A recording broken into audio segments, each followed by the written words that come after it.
As the two-day conference focused on empowering youth to take an active role in addressing climate change and promoting sustainable development in Africa has convened place in Addis Ababa, Deputy Prime Minister TemesgenTiruneh underscored Ethiopia's transition into a renewable energy hub, sharing clean power with neighboring countries like Djibouti, Kenya, Sudan and Tanzania. In his opening remarks, Temesgen cited the paradox of the Africa situations. Despite contributing less than 4% of the global emissions, the continent faces severe climate challenges such as droughts, floods and rising food insecurity. He stated that the first Youth Climate Summit, the Nairobi Youth Declaration held 2 years ago, made history by changing the perspective of decision makers. He said that this year's Addis Ababa Climate and Development Pact should be a catalyst. We meet at a decisive moment.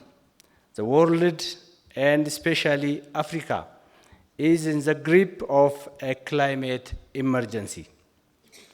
It threatens our economics. It threatens our livelihoods. It threatens our very future. Africa contributes less than 4% of global emissions, and yet we are among the most exposed. Droughts, floods, rising food insecurity, climate-driven migration. These are not far-off risks. Temesgen stated that Ethiopia's Green Legacy initiative has mobilized over 20 million citizens annually to plant trees, aiming to reach 50 billion seedlings by 2026. He said that Ethiopia has achieved remarkable results in combating the impacts of climate change through green footprint and renewable energy, as the country is on the world's largest reforestation project and has so far achieved nearly 48 billion. Here in Ethiopia, we have tried to show what is possible when ambition meets action. Through the Green Legacy initiative launched in 2019 and led by our young, energetic Prime Minister Dr. Abiy Ahmed, over 20 million citizens have been mobilized every year to plant trees. By 2025, now this year, we don't finalize our job. We will have planted around 48 billion seedlings.